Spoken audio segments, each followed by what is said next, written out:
dama ga wanda ka bada na dama na son ga yaron bai da matsala Allah da yaro an baka Halima kajiya haka da mu Allah ya ji Halima.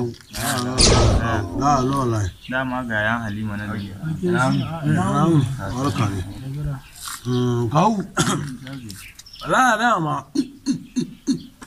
dama ina ta tace to in wada ma wala Halima ta tace wurin yawon tallace-tallacenta wallahi tace an kai mata ciki ai baba ya kwa cikin shege wallahi to shi na wallahi tun jiya ina ta tun jola ta kama tsatta tace wallahi ta wada mata wanda ya mata ciki wallahi ta kiya to shi na tace in to in wada ma yana Allah kila kai in ta wada ma la wanda ya mata ciki gonga ci